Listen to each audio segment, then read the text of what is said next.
नमस्कार मेरे प्यारे साथियों, मैं आशीष फिर से स्वागत करता हूं आपका आपके अपने परिवार तक्षशिला यूके में।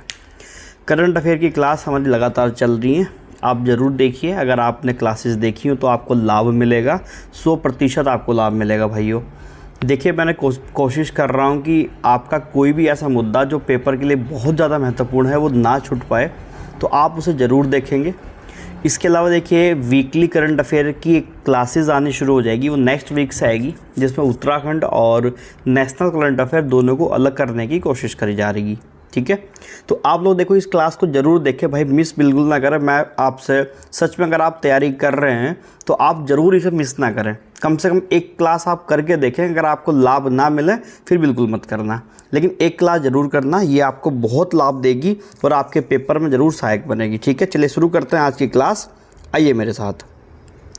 देखिए, अभी क्या हुआ है कि जो पोलैंड का जो सर्वोच्च सम्मान है वहाँ का, जैसे भारत के अंदर भारत रत्न होता है, भारत का सर्वोच्च सम्मान, उसी तरीके से पोलैंड का सर्वोच्च सम्मान उसे बोलते हैं ऑर्डर ऑफ वाइट ईगल। ठीक है, ऑर्डर ऑफ वाइट ईगल, इसकी अभी घोषणा हुई है। ये किसे मिला है? ये वोलोदिमीर जो ज़ेलेंस्की साहब हैं उन्हें मिला है। अब ये कौन है?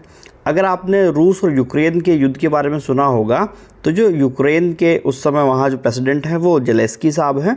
उन्हें मानवता के लिए ये दिया गया है, मानवता की रक्षा या मानवता के लिए काम करने के लिए उन्हें ये अवार्ड दिया जा रहा है। ठीक है, पोलैंड ने ये दिया है ऑर्डर ऑफ वाइट ईगल। ध्यान रखना, मोस्ट इंपॉर्टेंट है। ठीक है, ध्यान रखेंगे। इसके अलावा देखिए, ऐसे सवाल पेपर में महत्वपूर्ण बनते हैं और ये सवाल ना यूकेपीएससी लेवल का है, ऐसे सवाल ही पूछता है। देखो, अभी क्या हुआ है कि अंतर्राष्ट्रीय इको लेवल, जिसे ब्लू फ्लैग, ठीक है, या ब्लू बीच बोलते हैं, इसका दर्जा मिला है भारत के दो तटों को। एक तो है मिनिकॉय थुडी तट, दूसरा है कदमत तट। ध्यान रखना मैं क्या कह रहा हूँ, मिनिकॉय थुडी तट और कदमत तट, इन दोनों को मिला है दर्जा। इसके अलावा ऐसे दर्जे पाने वाले भारत के अंदर कुल कितने तट हो गए हैं? 12। दोनों बातें ध्यान रखनी है, कुल कितने तट हो गए हैं? 12 हो गए हैं। और ये है क्या ब्लू बीच या ये सब ब्लू फ्लैग? ये दुनिया के जो स्वच्छ समुद्री तट होते हैं ना, उन्हें ये दिया जाता है। जैसे भारत में तट है ना, सारे तटीय इलाके हैं। ठीक है, पूर्वी पश्चिमी तट आपने देखा होगा, इधर कर्नाटका, केरला है ना, तमिलनाडु, इस तरीके से जो तट वगैरह हैं हमारे, वो सब देखने को मिलते हैं। ठीक है, ये कौन देता है? ये foundation for environmental education, FEE, इसे प्रदान करता है। तो इनकी कुल संख्या कितनी हो गई भारत में? 12 हो गई। ये ध्यान रखना। ठीक है, और ये जो तट हैं वो कहाँ के हैं? ये लक्षद्वीप के तट हैं, मिनिकॉय और कदमत तट। ध्यान रखना, मोस्ट इंपॉर्टेंट सवाल बनेगा ये। ठीक है, आगे बढ़ते हैं। देखिए, आपने नासा का नाम सुना ही होगा, अमेरिकन है, कंपनी है। भारत और नासा ने आपस में एक समझौता करा है।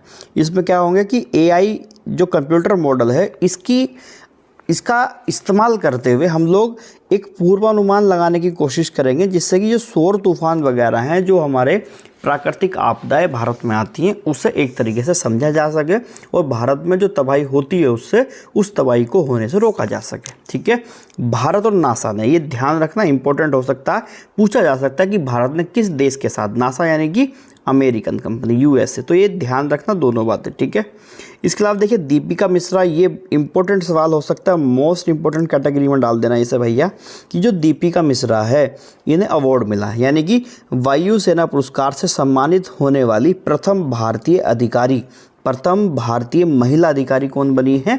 दीपिका मिश्रा बनी है। ये ध्यान रखना, मोस्ट इंपॉर्टेंट चीज़ बनेगी दीपिका मिश्रा। दीपिका मिश्रा भारत में कहाँ की रहने वाली हैं? ये राजस्थान की रहने वाली हैं। और दूसरी ये है क्या? ये वायुसेना में हेलीकॉप्टर पायलट हैं। ठीक है, दूसरी बात, इन्होंने मध्य प्रदेश में जो बाढ़ राहत अभियान चलाया गया था उसमें एक अहम भूमिका निभाई थी और इसी के लिए इन्हें ये सम्मान प्रदान किया गया है, दीपिका मिश्रा। ठीक है, देखिए, आपको पढ़ के लग रहा होगा यार ये सब जानकारी पेपर में आने लायक है, और ये वास्तव में जब आप पेपर देने बैठेंगे तो आपको याद आएगा कि हाँ, तक्षशिला यूके पे आशीष सर ने कुछ पढ़ाया था और वहाँ से पेपर में सवाल बन गया है। सच्ची बता रहा हूँ, ईमानदारी से पढ़िए यार। ठीक है, देखिए, नित्या श्री सुमिति हैं, ये कौन है? अब ये एक पैरा बैडमिंटन खिलाड़ी हैं। ठीक है, और इन्होंने क्या किया है कि ये जो ब्राज़ील के अंदर पैरा बैडमिंटन इंटरनेशनल टूर्नामेंट हुआ था, उसके अंदर 2 स्वर्ण पदक जीते। देखिए, इंपॉर्टेंट बात हो जाती है, स्वर्ण पदक, वो भी एक साथ 2 जीत लिए, और ऊपर से क्या है? पैरा हैं। यानी दिव्यांग कैटेगरी में हैं तो ये और भी बेहतर हो जाता है। तो नित्या श्री सुमति इनका नाम ध्यान रखना है। एक्चुअली ये SS6 श्रेणी में आती है और इस श्रेणी में क्या होता है कि जो छोटे कद के प्रतियोगी होते हैं वो लोग भाग लेते हैं, ठीक है। छोटे कद के छोटे कद की हैं तो ये आपको ध्यान रखना है, ठीक है। इसके अलावा देखिए ये सवाल UKPSC लेवल पूरा ये पेपर में शायद आ भी चुका है किसी पेपर में। इस बार क्या हुआ है कि जो वित्तीय वर्ष 2022-23 हमारा रहा, अब कौन सा चल रहा है 2023-24, तो वित्तीय वर्ष 2022-23 में भारत का सबसे बड़ा व्यापारिक भागीदार कौन बन गया है, वो अमेरिका बन गया है, ठीक है। यानी कि सबसे बड़ा वित्तीय भागीदार हम जिसके साथ ज़्यादा लेन देन होता है वो कौन हो गया है, वो अमेरिका हो गया। दूसरी बात, इसकी ज़रूरत नहीं है कि कितना व्यापार है, ऐसा कुछ भी नहीं है। दूसरे नंबर पर चीन है व्यापार के मामले में। और तीसरी बात, इंपॉर्टेंट बात यह है कि 2021-22 जो वित्तीय वर्ष था उसमें भी USA था। और पेपर में अभी उत्तराखंड के किसी पेपर में UKPSC ने ये पूछा है कि किसके साथ भारत सबसे ज़्यादा निर्यात आयात करता है, कुछ इस तरीके से पूछा गया था। उसका आंसर भी USA था, ठीक है। ये ध्यान रखना है आपने। नेक्स्ट है, ये आप बस ध्यान रख सकते हैं कि इंटर एल्पाइन 2023 फेयर यानी कि मेला ये लगा है, ये केवल कार उद्योग के लिए है। दूसरी बात, किस देश में से आयोजित करा जा रहा है, ये ऑस्ट्रिया जो यूरोप का एक हिस्सा है, ऑस्ट्रिया, हंगरी वगैरह, जर्मनी आपने देखे होंगे, ये वहाँ वाले हिस्से में आयोजित हो रहा है। और भारत की ओर से यहाँ कौन शामिल हुए थे, नितिन गडकरी जी शामिल हुए थे, जो रोड और परिवहन मंत्रालय हमारा देखते हैं। नितिन गडकरी महोदय साहब ये भारत की ओर से इस में शामिल हुए थे। तो ये हो सकता है, ध्यान रखिए, इंटर एल्पाइन 2023 फेयर। देखिए इसके अलावा ये महत्वपूर्ण है और ये मोस्ट इम्पोर्टेंट कैटेगरी में आपके यहाँ होना चाहिए कि भारत का जो डिजिटल भुगतान लेन देन है उसमें बेंगलोर जो है वो नंबर 1 कैटेगरी पर आ गया है, ठीक है। यानी कि डिजिटल लेन देन, पैसा गूगल पे, फ़ोन पे या जितने भी डिजिटल माध्यम हैं, इन माध्यमों का इस्तेमाल सबसे ज़्यादा कहाँ पे हो रहा है पैसे में, वो बेंगलोर कर रहा है, ठीक है। और ये जो रिपोर्ट दी है, ये रिपोर्ट किसने दी है, वर्ल्ड लाइन करके एक एजेंसी है, उसने ये रिपोर्ट प्रदान करी है। इसके अलावा अगर हम बात करें कि नंबर 1 पे तो बेंगलोर है, नंबर 2 पे कौन आया है, नई दिल्ली, और नंबर 3 पे मुंबई आया है। तो ये ध्यान रख सकते हैं आप लोग। और इसके अलावा डिजिटल इंडिया प्रोग्राम जो भारत में शुरू हुआ था वो कब हुआ था, 1 जुलाई 2015 को भारत में शुरू हुआ था, ठीक है। ध्यान रखना है आपने। आगे बढ़ते हैं। टाइगर ट्राम्फ संयुक्त मानवीय सहायता अभ्यास जो हुआ है वो किस किस के बीच हुआ है। देखिए टाइगर ट्राम्फ जो हुआ है वो भारत और अमेरिका के बीच हुआ है, विशाखापट्टनम आंध्र प्रदेश के अंदर ये अभ्यास हुआ। ये कोई ज़्यादा महत्वपूर्ण नहीं है मेरे हिसाब से, लेकिन हाँ ये आप ध्यान रख सकते हैं कि भारत की पहली सौर ऊर्जा संचालित पर्यटन नाव, यानी कि जो सौर ऊर्जा से चलेगी ऐसी एक नाव जो पर्यटनों को घुमाती है, वो उसकी शुरुआत करी गई है कहाँ पे, केरला के अंदर, ठीक है। केरला के अंदर ये शुरुआत हुई है और इसका एक नाम रखा गया है, उसे बोला गया सूर्यांश, यानी सूर्य का अंश। जैसे कि आप जानते ही हैं जो हमें हीट मिलती है, सनलाइट मिलती है, सूर्य से मिलती है, तो उसके अंश के रूप में इसे देखा जा रहा है और इसका नाम रखा गया है सूर्यांश। तो आपसे पूछा जाए कि सूर्यांश क्या है, तो ये एक पर्यटन नाव है जो सौर ऊर्जा से संचालित होगी केरल के अंदर, ठीक है, इंपॉर्टेंट है। इसके अलावा देखिए इनियोचॉस 23 एक ये बहुराष्ट्रीय वायु सैन्य अभ्यास है, ठीक है। ये ध्यान रखना, यानी कि बहुत सारे राष्ट्र इसके अंदर शामिल हो रहे हैं और इसमें भारतीय सेना भी जाने वाली है। और ये कहाँ पे हो रहा है, ये ग्रीस के अंदर हो रहा है, ठीक है। ध्यान रखना, कुछ ऐसे एवेंजर्स वगैरह आपने देखा होगा ना, बहुत सारे योद्धा मिलकर लड़ते हैं ये वो, तो एक साथ बहुत बड़ा बहुराष्ट्रीय वायु सैन्य अभ्यास है ग्रीस में जिसे करा जा रहा है। इम्पोर्टेंट है, पूछा जा सकता है कि कामाख्या कॉरिडोर बनाने की घोषणा हुई है।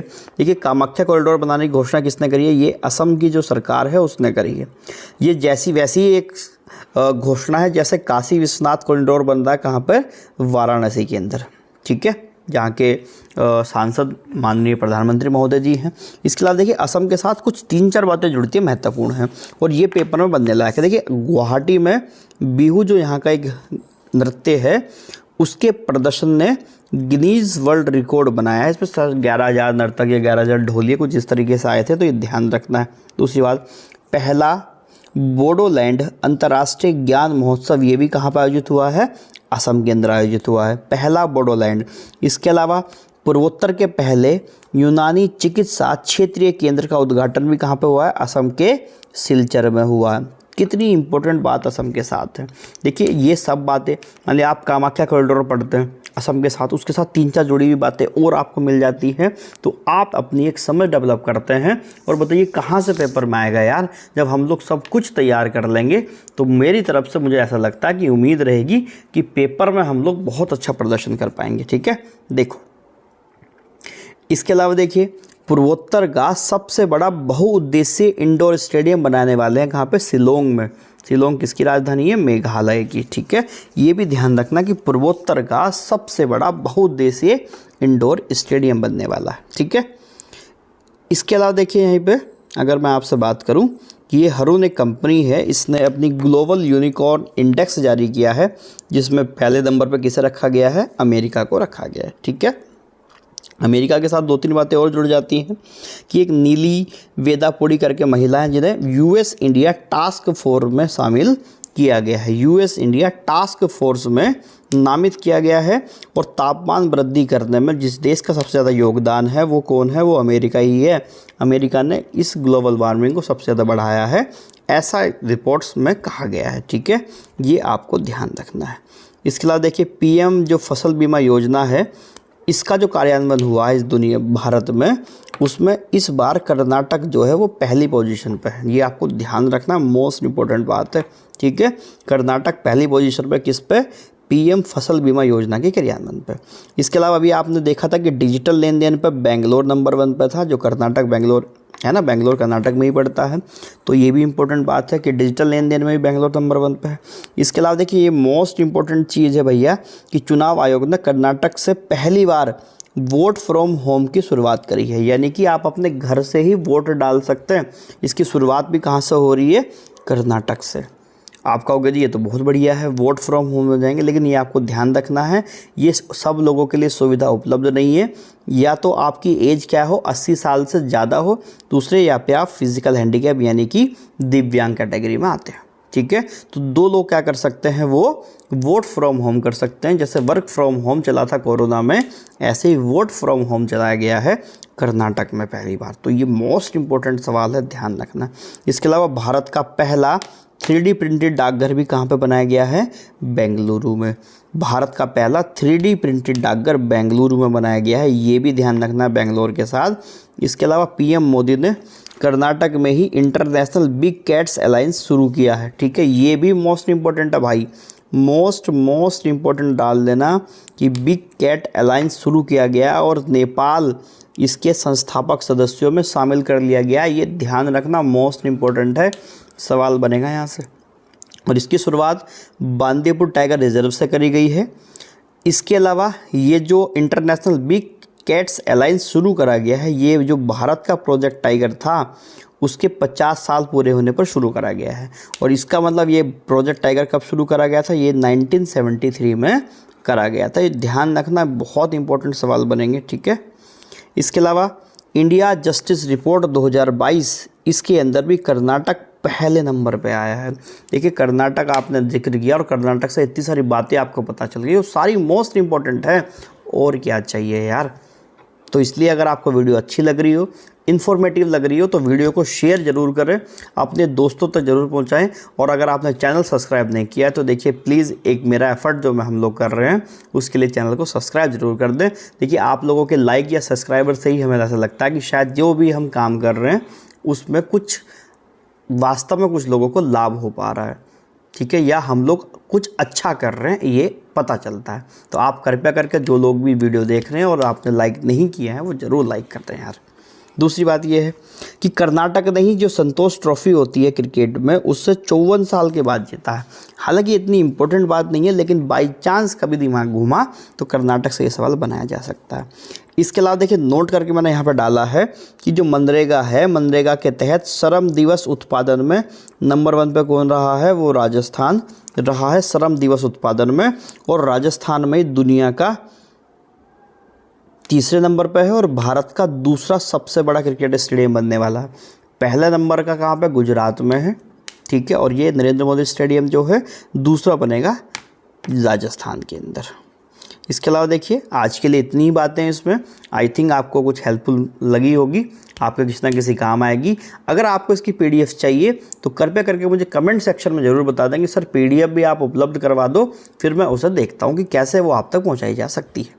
इसके अलावा आपको प्रयास कैसा लग रहा है वो ज़रूर बताएंगे, आप लाभ ले पा रहे हैं वो ज़रूर बताएंगे, और इसमें हम लोग क्या अपडेट कर सकते हैं वो आप मुझे कमेंट सेक्शन में ज़रूर बताएंगे। ठीक है, चलिए मिलेंगे फिर हम लोग अपनी अगली क्लास में, तब तक के लिए बहुत बहुत धन्यवाद।